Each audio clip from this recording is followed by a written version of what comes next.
اس حوالے سے رسول اللہ صلی اللہ علیہ وسلم کی ایک پیاری حدیث مبارکہ جس میں سرکار نے ایمان کی نشانی بیان فرمائی اور فرمایا الایمان بین الخوف والرجاء،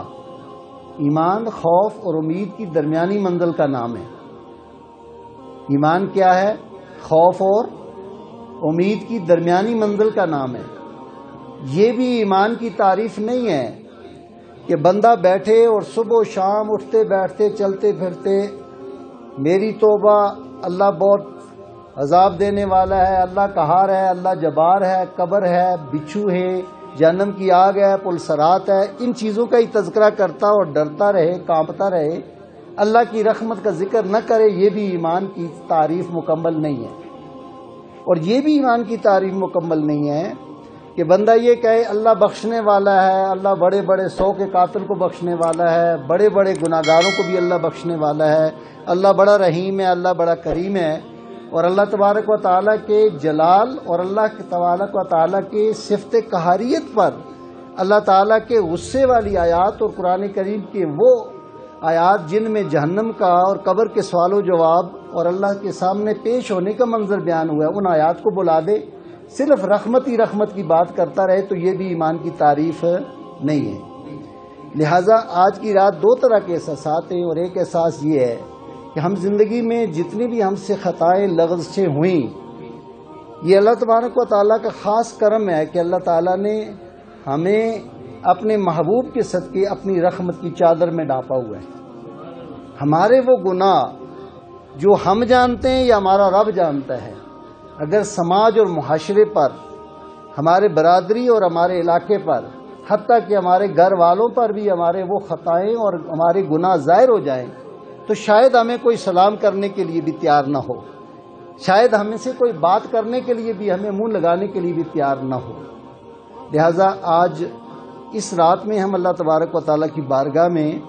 اپنے گناہوں کی بخشش بھی مانگتے ہیں پہلے، اور پھر اللہ تبارک و تعالیٰ کی رحمت کی امید پر اللہ سے خیر کی امید رکھتے ہوئے اللہ سے پیارے محبوب کی مانگی ہوئی خیر کی دعاؤں کے صدقے اللہ سے خیر مانگتے ہیں۔ اللہ ہمارے گناہوں کو بھی معاف فرمائے اور اللہ ہمیں خیر کثیر بھی عطا فرمائے۔ رسول اللہ صلی اللہ علیہ وسلم نے فرمایا اگلے سال تک جتنے بچوں نے، جتنے روحوں نے دنیا میں آنا ہوتا ہے ان کا فیصلہ آج کی رات میں ہو جاتا ہے۔ جتنے روحوں نے اس دنیا کو، عالم دنیا کو چھوڑ کر عالم برزخ میں جانا ہوتا ہے، ان کی فہرست ملک الموت کے گویا حوالے کر دی جاتی ہے، ان کی بھی موت کا فیصلہ آج کی رات میں ہو جاتا ہے، 1 سال کا۔ وہ کتنا بد نصیب اور غافل انسان ہوگا جس کی سزائے موت کا یا موت کا فیصلہ ہو رہا ہو اور وہ سویا ہوا ہو۔ وہ بیٹی اور وہ بہن، وہ ماں کتنی کم عقل اور کتنی غافل ہے جس کے جوان بیٹی کی موت کا فیصلہ ہو رہا ہے اور وہ غفلت کی نیند سوئی ہوئی ہے۔ وہ خاتون جس کے شوہر کی موت کا فیصلہ آج ہو رہا ہے اور رسول اللہ صلی اللہ علیہ وسلم کے فرمان کے مطابق یقیناً ہو رہا ہے۔ کتنے لوگ گزشتہ شب برات میں ہمارے ساتھ، ہماری برادری، خاندان میں،